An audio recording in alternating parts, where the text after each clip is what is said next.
Imagine a city, right, where the sound you hear most isn't cars, but bikes. Just this gentle whirring everywhere.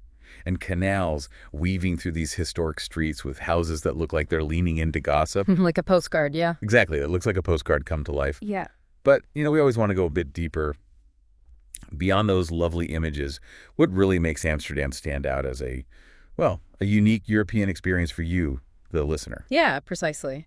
We're not just about the pretty pictures. We've really dug into what defines Amsterdam, looking at everything from practical budget guides to more in-depth analyses of the key spots. Sort of pulling it all together. Exactly. Think of this as like the essential download on Amsterdam's character. All the core stuff without you having to wade through endless websites. Okay, so our mission then is pretty clear. Really get to the heart of Amsterdam. We'll talk about the must-do things, the food you absolutely have to try. Oh, yeah, the food. Where you might stay, how to get around without, looking like a complete tourist. Important. What it might cost, when's the best time to go, a little bit about the culture, and of course, staying safe. Okay, let's dive in. What is it, fundamentally, that makes Amsterdam different? Well, I think the first thing, the most obvious thing, has to be those canals, that whole intricate system and the architecture lining them, these gabled houses. That's unmistakable, isn't it? Totally. And it's not just for looks, right? They call it the Venice of the North for a reason. The city's history is tied up in these waterways. It started as a small fishing village way back in 1275. Wow, that far back. Yeah, supposedly by two fishermen and their dog, the legend goes. But its real growth spurt came with the Dutch East India Company, and the canals were crucial. They were the trade routes connecting Amsterdam to the world. So they're not just pretty, they're functional history. Exactly. Those canals and houses, they tell the story of how Amsterdam became this major hub. And that living history is a huge draw, making it one of Europe's most popular spots. Absolutely. You really can't imagine the city without them. But it's more than just history preserved in stone and water, right? Yeah. Amsterdam's got a serious cultural punch, too, especially with its museums. Oh, definitely. For a city its size, the concentration of really world-class museums is, well, it's quite something. If you're into art, the Van Gogh Museum is pretty much essential. You get hundreds of his paintings. You really see his life and how his art changed. And it's not just Van Gogh. They have Monet, Manet, Matisse, too. Quick tip, though. It's 20 EUR, and you really want to book tickets online beforehand. Good tip. Lines can be crazy, I bet. They can be. And then there's the Rijksmuseum. That's the big one for Dutch masters. Rembrandt's Night Watch is there, obviously. But also Vermeer, Halls. You could spend a whole day there easily. That one's 22.50 EUR, and again, booking online is the way to go. And there's another major one, but with a very different emotional impact. The Anne Frank house. Yes, the Anne Frank house. It's incredibly moving. You're right there in the secret annex where they hid, seeing her actual diary. It must be quite powerful. It really is. A very sobering, important experience. It's 16 EUR, but the key thing here is tickets are only sold online, and they sell out incredibly fast. How fast? They release them for the next month on the first Tuesday of the current month, so you need to plan way, way ahead.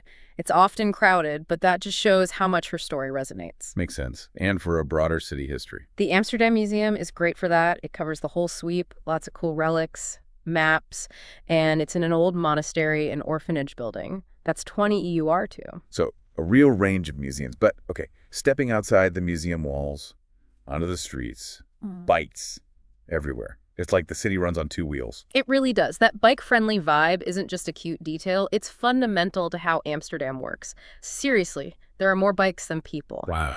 And locals cycle something like 2 million kilometers every day. The whole city's built for it, lanes, parking. It's efficient, but it's also just a great way to see the city. It sets the rhythm. And does that sort of feed into the whole liberal, progressive reputation Amsterdam has? I think it's part of it, yeah. Amsterdam's known for being open, tolerant, pretty forward-thinking. Things like the coffee shops and the red light district, they get a lot of attention, but they do reflect that broader liberal attitude that's been part of the city for a long time. Right. Now, the city center is obviously the main draw, but our sources mentioned exploring some of the other neighborhoods too, getting away from the busiest spots. Oh, absolutely. You definitely should. Venturing out gives you a much richer feel for the place. Quieter areas, canal-side cafes with more locals. The Jordan district is a great example. What's that like? It used to be working class. Now it's full of trendy cafes, cool little shops, hip restaurants. Apparently it's buzzing in summer. They recommend Mortars for traditional Dutch food there, and Winkel 43 for amazing apple pie. Apple pie. Noted. Then there's Oost, which is a bit more off the tourist trail. Nice park, the zoo's out there. And Nord, you just hop on a free ferry across the river. It's described as really up and coming, kind of hip, different markets, restaurants, totally different feel. Okay, exploring the neighborhood sounds like a must. So we're getting the vibe. What about those classic Amsterdam experiences, the things you sort of have to do? Well, a canal cruise is pretty much essential, especially first time. The standard tours, about 20-25 EUR for an hour or two, gives you a great perspective from the water. Yeah, seeing the houses from below. Exactly. But you can get fancier ones too, pizza cruises, wine and cheese, that sort of thing. Or for something more personal, rent your own little electric boat. EcoBoats Amsterdam is mentioned, starts around 50 EUR an hour. More intimate, you know? That sounds cool. And with all the bikes? Yeah. Bike tours. Definitely. A great way to see things like a local. Mike's Bike Tours gets a shout out starting from about 34 EUR. Okay. And museums, we covered the big ones, but it sounds like there are tons of smaller, maybe quirkier ones. Oh yeah, loads. There's a tulip museum, small, cheap, only 5 EUR, apparently never crowded. The Jewish Historical Museum gives a really important perspective, costs 17 EUR. The foam is great for photography fans, 12.50 EUR. You can even visit a houseboat museum for just 4.50 EUR to see what that's like inside. Huh, interesting. Then there's modern art at the Stedelijk for 20 EUR, a preserved canal house called Museum van Loon for 12.50, even a hidden Catholic church in an attic at Museum Amstelkring for 14 EUR. The hidden church, wow. Yeah. And then you get into the really specific stuff. Hash, Marijuana and Hemp Museum for 9 EUR, Micropia, that's a microbe zoo, for 17.50 EUR, and Museum Vrolijk, which has anatomical oddities, for 7.5 EUR. A microbe zoo. Okay, that's unique. It really shows the variety, doesn't it? There's something for pretty much any interest. Clearly. So beyond museums, how else can you sort of dive into the city's atmosphere? Well, a free walking tour is always a good start. Helps you get your bearings, learn a bit of history. Free walking tours, Amsterdam, New Europe are mentioned. Just remember to tip the guide. Point. Hanging out in Vondelpark, the big park, is essential for relaxing. Explore the Plantage District. It's green, canals, gardens. The Artist Zoo is there, too. Tickets from 25 EUR. Oh, and the Waterloo Plain Flea Market for browsing. And the more famous districts. Right, the Red Light District. It's mentioned as something worth seeing, maybe more atmosphere at night. There are also the Erotic Museum, 7 EUR, and the Amsterdam Sex Museum, 9 EUR, nearby. Okay. What about food experiences beyond just restaurants? Yeah, food tours are suggested. Hungry Birds or secret food tours, though they're pricier, around 90 EUR. Or visit the House of Bowls. It's a Dutch gin museum, includes a cocktail, for 16 EUR. A gin museum. And even simple things like going up to the cafe in the main Amsterdam library for city views, or checking out Foodhallen, which is like a big, trendy indoor food market in Amsterdam West. Lots to do. And what if you want a little escape from the city itself? Day trips. Yeah, Haarlem is highly recommended. It's a really picturesque town. Apparently looks a bit like Amsterdam, but calmer. And it's super easy to get to, like a 15-minute train ride, costs maybe 4.8 EUR. That sounds very doable. And windmills. You'd have to see windmills, right? Right. There's one near the city center, De Guyer, which actually has a brewery attached. Sloten Mill offers tours for 7.50 EUR. And then there's Zandseeschans, that's more like an open-air museum with lots of historic windmills and crafts. A proper tourist spot, but probably worth it if you're into that. Okay, all that sightseeing. I'm getting hungry just thinking about it. Let's talk food. What are the absolute must-try Dutch things? Okay, Dutch food is generally quite hearty, comforting, but there are definite highlights you need to try. Stroop waffles, those thin waffles with caramel syrup, addictive. Oh, I've heard of those. Herring, usually raw, with onions and pickles. It sounds intense, but it's a real local thing. Bitterballen, deep-fried meatballs, basically great with mustard in a pub. Okay, bar snacks? Exactly. Poffertjes, tiny little fluffy pancakes with powdered sugar. And Dutch cheese, of course, Gouda, Edam. Try some proper versions. Also, because of history, look out for Indonesian food, especially Ristafel. Like a feast of lots of small dishes, amazing flavors. And Surinamese food, too. For atmosphere, check out the Brown Cafes, traditional pubs, really cozy. Or the Grand Cafes for something a bit more elegant. Any specific restaurant names that came up? Yeah, Café de Jaren, Pancakes, good name. Motorists, Café Papennyland, Burger Bar. And for cheap eats, Fabo, the vending machine snacks. Vending machine snacks. Yeah, like hot croquettes and stuff from a wall. Also, wok to wok and mouse for falafel. Look for cafe lunch specials too, often around 10-15 EUR. Okay, plenty to eat. Now, after all that food and exploring, where do you actually sleep? What are the accommodation options like, and what kind of prices are we talking? There's a good range. For backpackers or those on a tight budget, hostel dorms run about 18 to 50 EUR a night. A private room in a hostel is more like 85 to 115 EUR. Right. Budget hotels, you're looking at maybe 60 to 125 EUR. Some specific hostels mentioned were the Flying Pig downtown, Euphemia Old City Canal Zone, Meininger City West, Hostel Van Gogh, and Stay OK Vondel Park. Good list. What about mid-range? Airbnb private rooms average around 80 EUR. Or you could get a whole Airbnb apartment, but that jumps up to maybe 150, 175 EUR per night, roughly. And where's best to stay, location-wise? Depends what you want. The city center, the main canal area is super convenient. The Jordan is charming. The Peep is known for being trendy. Out west is a bit more residential, maybe quieter. Okay, so we're in Amsterdam, we've eaten, we have a place to stay. How do we actually get around this place? Honestly, for the central bits, walking is fantastic. It's pretty compact. And cycling, as we said, is huge. Renting a bike lets you cover more ground like a local. Right, but for longer distances. Public transport's really good. GVB runs the buses, trams, and metro. Key thing. No cash on board, you need a ticket card. Okay, how does that work? Single fares start around 3.20 EUR, but if you'll use it a few times, a day pass or multi-day ticket is way better value. There's a GVB app for tickets and planning, which sounds handy. The Amsterdam City Card also includes public transport. And those free ferries. Yeah, they zip across the IJ River to Amsterdam Nord. Definitely use those if you head over there. Bike rentals are everywhere, maybe 10-15 EUR a day. Mike's Bike Tours rents them too. What about taxis? Expensive. Generally best avoided if you're watching pennies. Uber is there. Might be cheaper than a taxi, but public transport or cycling is usually the most economical way. And cars? Renting a car, maybe 35 EUR a day for longer rentals, is really only worth it if you're planning trips outside the city. Driving and parking in Amsterdam can be a nightmare. Good to know. Okay, the big question.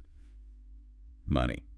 What does a trip like this actually cost? Can we get some daily estimates? Sure. It really varies. A backpacker trying hard could maybe do it for around 60 EUR a day. That's hostel dorms, cooking most meals, using public transport sparingly, lots of free activities. Add maybe 5-10 EUR for a drink or two. Okay, that's pretty lean. Mid-range. Mid-range, maybe budget around 165 EUR a day.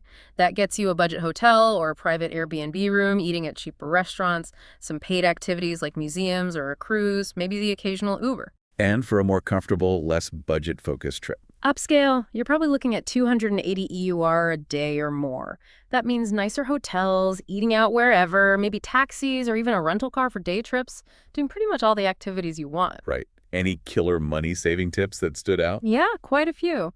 Bring a reusable water bottle. Tap water's fine. Look into passes like the Amsterdam Pass or the museum cart if you'll hit lots of sites. Drink at hostel bars for happy hour deals.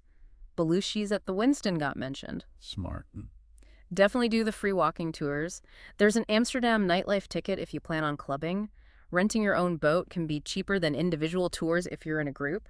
Eat cheap febo, walk to walk, mouse, lunch specials. Cooking helps too, I guess. For sure, if your place has a kitchen. Couch serving is an option for free accommodation if you're up for it. Use Uber instead of taxis.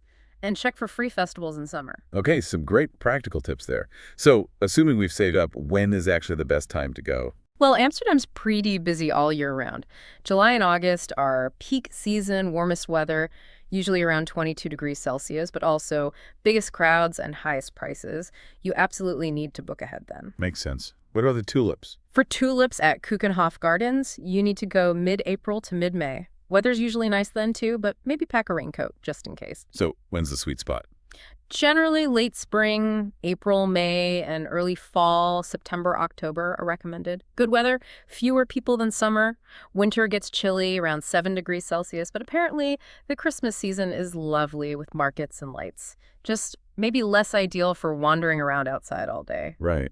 We've talked a lot about the place, but what about the people, the culture? What's the general vibe? The Dutch have a reputation for being quite direct, open in how they communicate, which can be refreshing. We've talked about cycling. It's not just transport. It's really part of the lifestyle. There's this word, gezelligheid. It doesn't translate perfectly, but it means something like Coziness, conviviality, that nice feeling of enjoying time with people in a pleasant atmosphere. You hear it a lot. Geselligkeit. I like it. And societally, that tolerance and liberalism we mentioned is a big part of the identity. Plus, a huge practical bonus. English proficiency is incredibly high. Communication is usually very easy for visitors. That is super helpful. Okay, finally, and really importantly, safety. Anything specific to be aware of in Amsterdam? It's generally safe, but like any big city, you need to be smart. Watch out for bike traffic, seriously. They come out of nowhere sometimes and have right-of-way. Okay, look both ways for bikes. Exactly. Pickpockets are the main issue for tourists, especially in crowds, on trams, near stations. Keep valuables secure, be careful near canals, especially at night or after a few drinks. Sensible advice anywhere, really. Right, in coffee shops or the red light district, just be aware, act responsibly, manage crowds in peak season, and travel insurance is always a good idea. What about solo female travelers? Standard precautions apply.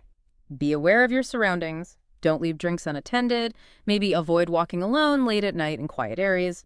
But generally, it's considered safe. The emergency number is 112. Just basic city awareness, really. Okay, so boiling it all down, Amsterdam's special sauce seems to be this mix of, well, stunning canals and architecture, world-class museums, that pervasive bike culture. The openness. The famously open atmosphere. Sure. Yeah, and these really distinct neighborhoods that you can get lost in a good way. It just offers so much variety. Absolutely. You've got deep history you can literally see and touch right alongside this very modern, progressive vibe. It's a fascinating blend. Which leads us to a final thought for you, listening. When you think about Amsterdam with its old world charm bumping up against its forward-thinking values, what part of that mix clicks most with your ideal trip? And maybe, what hidden stories or quieter corners are waiting for you beyond the famous sights? Something to ponder as you maybe start planning your own Amsterdam deep dive.